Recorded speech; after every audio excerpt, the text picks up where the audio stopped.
नमस्कार। सुर्खियों के बाद बड़ी खबर आपको दे दें। दुखद खबर, मशहूर संगीतकार वाजिद खान का निधन हो गया है।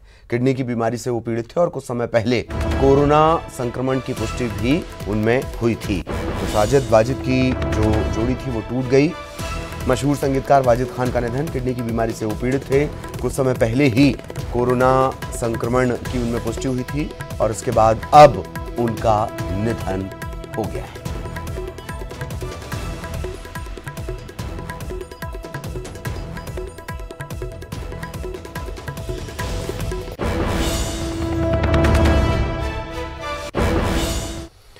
आज से इंडिया अनलॉक होना शुरू हो गया। 30 जून तक ये सिलसिला जारी रहेगा, ये प्रक्रिया जारी रहेगी। अनलॉक होने के दौरान केंद्र ने जो गाइडलाइन जारी किए हैं उसमें आर्थिक गतिविधियों को लेकर तमाम तरह की छूट का जिक्र है। हालांकि राज्यों को अपने हिसाब से नियम बनाने के अधिकार दिए गए हैं और 30 जून तक जो अनलॉक 1 है उसके दौरान क्या खुलेगा क्या नहीं खुलेगा वो भी हम लगातार आपको बता रहे हैं। आज से इंडिया अनलॉक होने की प्रक्रिया शुरू, इंडिया अनलॉक, लेकिन संयम बरतना है, सभी को धैर्य रखना है। अनलॉक होते इंडिया में कोरोना को मात भी देनी है। क्या छूट रहेगी, क्या आपके लिए क्या सहूलियत बढ़ाई गई है, किन चीजों का आपको ध्यान रखना है वो भी हम लगातार आपको बता रहे हैं। होटल, रेस्तरां, शॉपिंग मॉल, धार्मिक स्थल, सैलून ये धीरे धीरे खुलेंगे। अंतर्राष्ट्रीय उड़ानें अभी बंद हैं, मेट्रो सेवा बंद रहेगी, cinema hall, gym, swimming pool, लेकिन राज्यों को अख्तियार है कि वो अपने नियम बना सकते हैं।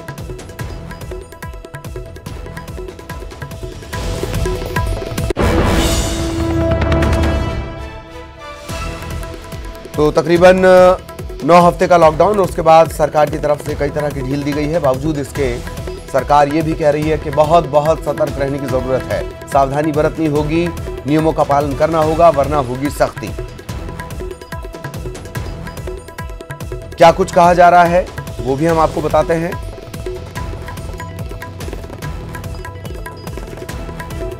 मास्क लगाना जरूरी होगा, सोशल डिस्टेंसिंग का पालन करना जरूरी होगा, भीड़ अभी भी नहीं लगाई जा सकती। शादी में 50 से ज्यादा लोगों को मंजूरी नहीं मिली है।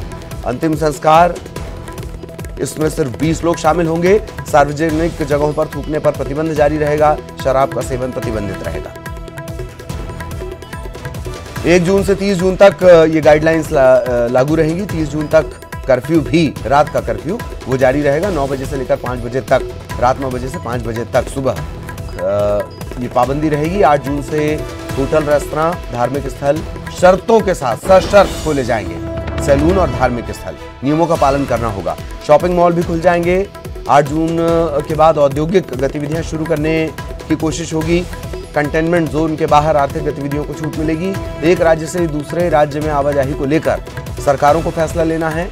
स्कूल, कॉलेज अभी नहीं खोले जाएंगे। मेट्रो सेवा, जिम, पार्क, सिनेमा हॉल ये बंद रहेंगे। 30 जून तक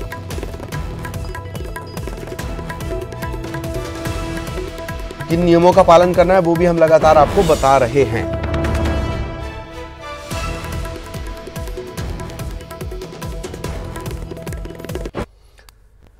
और देश भर में आज से 200 स्पेशल ट्रेन चलनी शुरू हो चुकी हैं। पहले दिन 1,45,000 से ज्यादा यात्री इसमें सफर करेंगे। इन ट्रेनों में सफर को लेकर रेलवे ने यात्रियों के लिए गाइडलाइंस तय कर दिए हैं, नियम तय कर दिए हैं। इनका पालन हर हाल में करना है।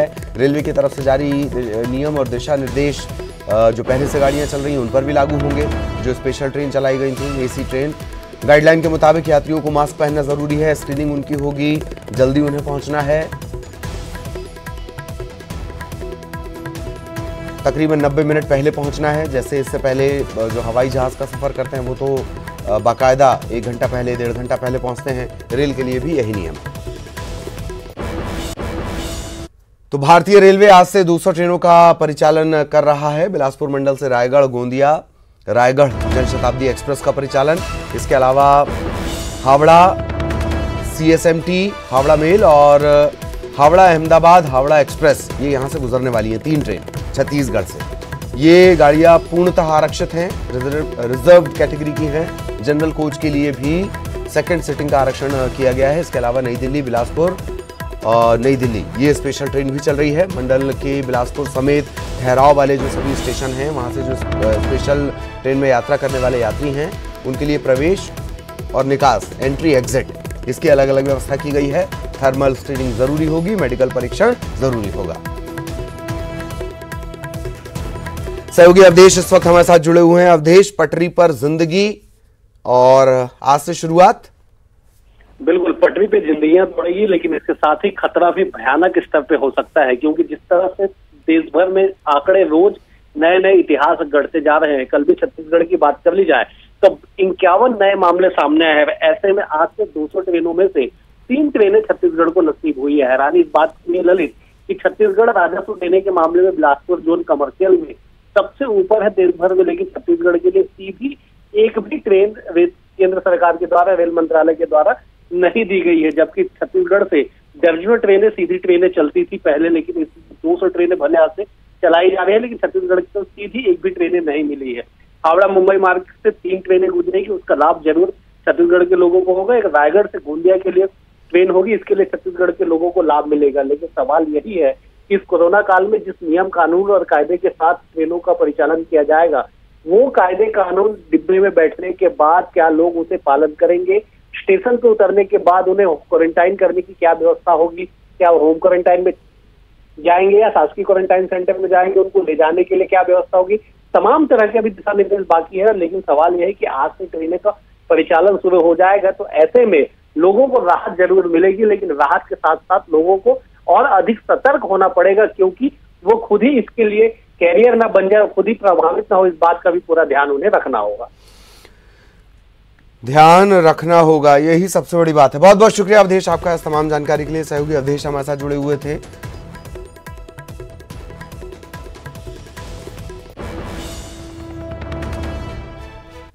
और सीएम भूपेश बघेल ने ट्वीट किया है। ट्वीट कर सीएम ने जानकारी दी है, अंतर्राज्यीय परिवहन के बारे में प्रतिबंध पहले की तरह लगातार जारी रहेंगे। ई पास के माध्यम से अनुमति प्राप्त होने पर ही आवागमन हो सकेगा। और जिलों के बीच जो आवागमन है, अंतर जिला, इंटर डिस्ट्रिक्ट, इसमें भी आवागमन के लिए ई पास अभी भी जरूरी होगा। ये ट्वीट किया है सीएम भूपेश बघेल ने। ई पास के माध्यम से अनुमति रहेगी। इंटर स्टेट के लिए अभी फैसला नहीं लिया गया है और अंतर्राज्यीय परिवहन पहले की तरह ही प्रतिबंधित है। ई पास के माध्यम से ही आवागमन हो सकेगा। इतना ही नहीं, जिलों के भीतर भी अगर आपको जाना है, एक जिले से दूसरे जिले, रायपुर से अगर आपको जाना है दुर्ग जाना है या दुर्ग से निकलकर रायगढ़ जाना है, तो अभी भी ई पास की जरूरत होगी।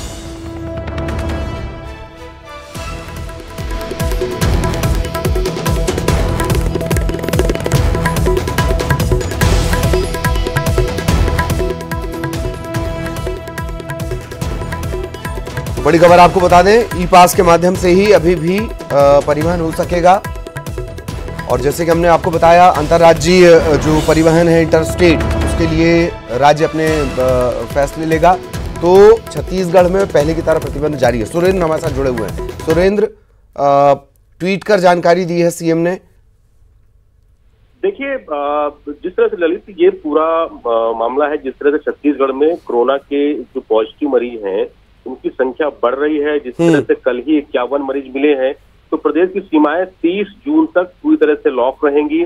और एक से अगर दूसरे जिले में जाने के लिए भी आपको अनुमति लेनी पड़ेगी। और रेस्टोरेंट हैं, बार हैं, होटल हैं, क्लब हैं, वो 7 जून तक बंद रहेंगे। स्पोर्ट कॉम्प्लेक्स, स्टेडियम और पार्क भी नहीं खुलेंगे। तो ये माना जाए कि जिस तरह से ये प्रदेश सरकार ने एक निर्णय लिया है कि जिस तरह से कोरोना जो संक्रमण फैल रहा है छत्तीसगढ़ में, तो उसको देखते हुए किसी प्रकार की ढील देने की अभी मूड में सरकार नजर नहीं आ रही है। और अगर किसी राज्य में आवागमन भी करना है तो उसके लिए ई पास की अनिवार्यता रहेगी। तो ये माना जाए कि जिस तरह संक्रमण छत्तीसगढ़ में पांव पसार रहा है, तो उसके तहत ये निर्णय लिया गया है कि अब जो सीमा है, तो छत्तीसगढ़ की सीमाएं हैं, क्योंकि 6 अलग अलग राज्यों से छत्तीसगढ़ घिरा हुआ है, तो अगर सीमाओं में प्रवेश करना है तो पूरी तरह से लॉक रहेंगी। कोई भी व्यक्ति सीमाओं में नहीं कर सकता है। अगर सीमा से बाहर उसको कहीं जाना है तो ई पास की अनिवार्यता रहेगी। तो ये माना जाए कि जो बॉर्डर की जो इलाके हैं वो पूरी तरह से सील रहेंगे। चलिए, बहुत बहुत शुक्रिया सुरेंद्र आपका इस तमाम जानकारी के लिए। सहयोगी सुरेंद्र जानकारी दे रहे थे। और कबीरधाम जिले के कृषि विभाग के किसान मित्रों की तारीफ की है सीएम भूपेश बघेल ने। 356 किसान मित्रों ने एक महीने का वेतन दिया है। मुख्यमंत्री सहायता कोष में ये राशि दी है। सीएम भूपेश बघेल ने आभार भी जताया और तारीफ भी की है। कबीरधाम जिले के कृषि विभाग के किसान मित्रों की तारीफ की है सीएम भूपेश बघेल ने। 356 किसान मित्र हैं जिन्होंने अपना एक महीने का वेतन दिया है मुख्यमंत्री सहायता कोष में।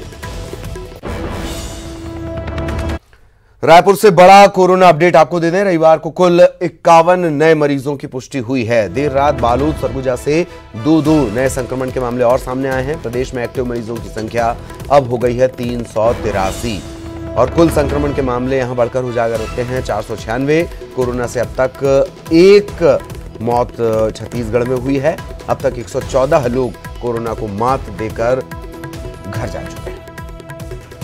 अवधेश हमारे सहयोगी लगातार हमारे साथ बने हुए हैं। अवधेश, आंकड़े डरा रहे हैं, लेकिन अच्छी बात यह कि बहुत बेहतरीन ट्रैक रिकॉर्ड छत्तीसगढ़ का रहा है, लेकिन उतनी ही चुनौती भी है अब अनलॉक इंडिया के दौर में। देखिए, चुनौती बड़ी है क्योंकि आंकड़े अब बढ़ने लगे हैं। छत्तीसगढ़ में 500 के करीब हो गए हैं। 496 कुल पीड़ितों की संख्या हो गई है। एक्टिव मरीजों की बात कर ली जाए तो 383 और 114 ऐसे हैं जो कोरोना को मात देने में सफल हुए। लेकिन एक युवक की मौत भी हुई है, वो भी राजधानी रायपुर में। ये भी इस बात का ध्यान रखना होगा। अनलॉक इंडिया के तहत जिस तरह से बाजारों को 6 दिन हफ्ते में खोलने की अनुमति दी गई है, उससे बाजारों में निश्चित तौर पर भीड़ बढ़ेगी और इन भीड़ों को नियंत्रित करने के लिए क्या व्यवस्था होगी तो वक्त बताएगा। लेकिन लोग जब बाजार पहुंचेंगे तो उन्हें और अधिक खतरा होगा, क्योंकि अभी भी जो पंजीकृत मजदूर हैं, जो श्रमिक है, अन्य राज्यों में फंसे हुए तकरीबन 80,000 लोगों का आना शेष है। और पहले इस बात का अनुमान लगाया गया था कि जैसे ही श्रमिकों की वापसी होगी या आवाजाही बढ़ेगी, संक्रमण का दायरा बढ़ेगा। और ऐसा हुआ भी कि छत्तीसगढ़ के 28 में से 23 जिले आज की तारीख तक प्रभावित है। केवल 5 जिले ऐसे शेष है जहां तक कोरोना का असर नहीं हुआ है। नए जिलों में महासमुंद को शामिल कर लिया गया, जसपुर को शामिल कर लिया। जसपुर में 32 मामले कुल अभी एक्टिव है, महासमुंद में 19 मामले एक्टिव है। ये तमाम आंकड़े बताने के लिए काफी है कि छत्तीसगढ़ में हालात चिंताजनक होते जा रहे हैं, क्योंकि आने वाले समय में बारिश का मौसम है और 3.5 लाख लोग क्वारंटाइन सेंटर में रह रहे हैं। तो उनकी व्यवस्थाओं को लेके भी कई तरह की बातें उठते रही है।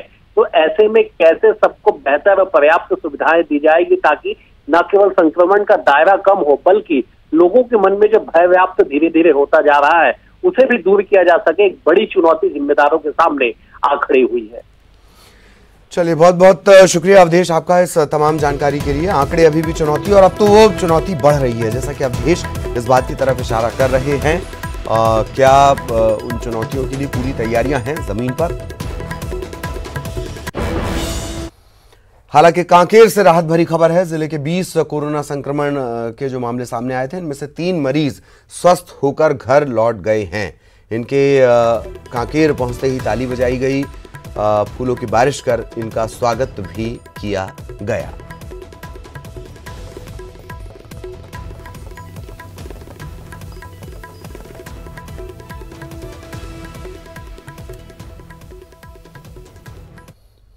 और यहां रुकेंगे एक ब्रेक के लिए।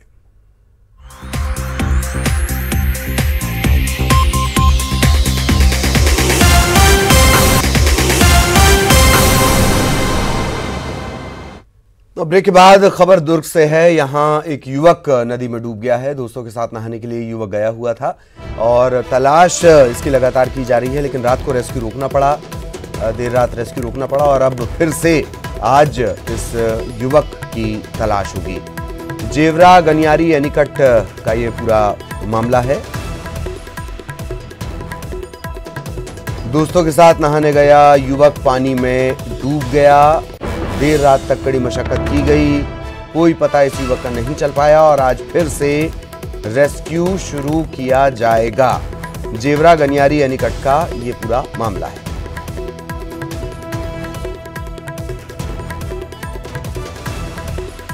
दुर्ग से बड़ी खबर आपको बता दें।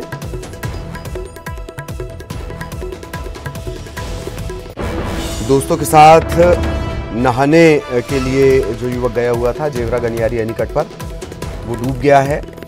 दोस्तों ने ही इस बात की जानकारी दी। स्थानीय लोग यहां पर पहुंचे, लगातार कोशिश की गई, लेकिन इस युवक का कोई पता नहीं चल पाया। और इसके बाद चूंकि रात हो गई थी, अब सुबह से फिर से इस युवक की तलाश शुरू की जा रही है। जेवरा गनियारी निकट का ये मामला है। देर रात तक इस युवक का कोई पता नहीं चल पाया।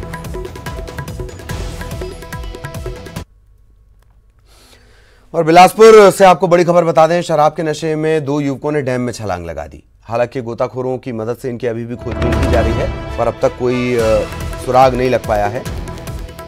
बिलासपुर से भी बड़ी खबर, दुर्ग से हमने आपको खबर बताई, यहां एक हादसा, लेकिन बिलासपुर में शराब के नशे में 2 युवकों ने बांध के ऊपर से छलांग लगा दी है। तलाश इनकी की जा रही है, अब तक पता नहीं चल पाया है। सीएम भूपेश बघेल ने पुलिस और अर्धसैनिक बलों के जवानों के मानसिक तनाव को दूर करने के लिए विशेष कदम उठाने के निर्देश पुलिस महानिदेशक को दिए हैं। सीएम ने कहा कि कई बार सुरक्षा बलों के जवानों में तनाव के चलते मामूली बात पर आपसी विवाद हिंसक हो जाता है। इसके लिए इनके घर वालों को पूरी जिंदगी पछताना पड़ता है। ये गंभीर चिंता का विषय है।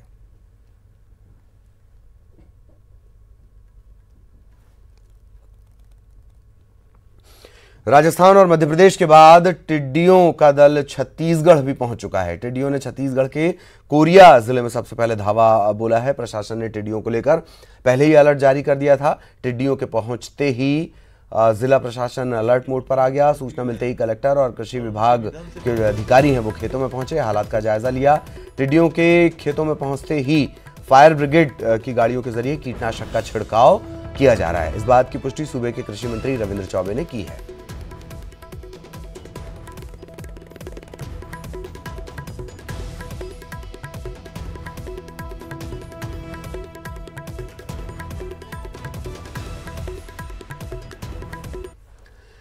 कवर्धा में जहरीले सांप के काटने से एक ही परिवार के 3 सदस्यों की मौत हो गई। मरने वालों में पति पत्नी और एक 10 साल का बच्चा भी शामिल है।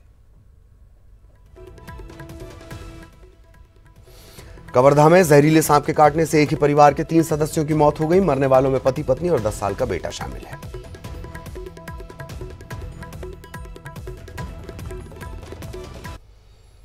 अंबिकापुर मेडिकल कॉलेज अस्पताल में सांप के काटने से जो महिला बीमार हो गई थी उसे इलाज के लिए भर्ती करवाया गया था, लेकिन उसकी जान नहीं बच सकी। बताया जा रहा है कि महिला घर पर सो रही थी, इस दौरान उसे सांप ने काट लिया था।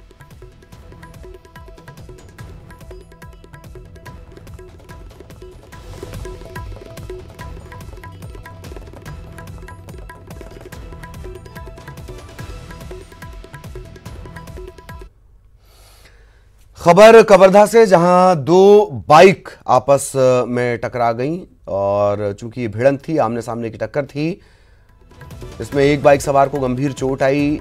अस्पताल इसे पहुंचाया जाता उससे पहले ही रास्ते में ही इसने दम तोड़ दिया। हालांकि दूसरे जो युवक है, जो जख्मी युवक है, उसका उपचार किया जा रहा है।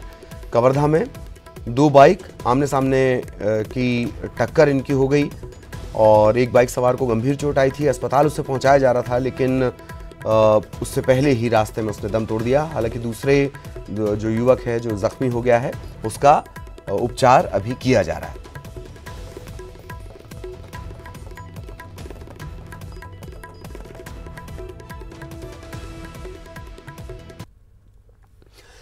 कवर्धा में पुलिस महकमे में एक बार फिर फेरबदल किया गया है। 20 दिनों के भीतर ये तीसरी बार है जब इस तरीके से मैदानी अमला बदला गया है।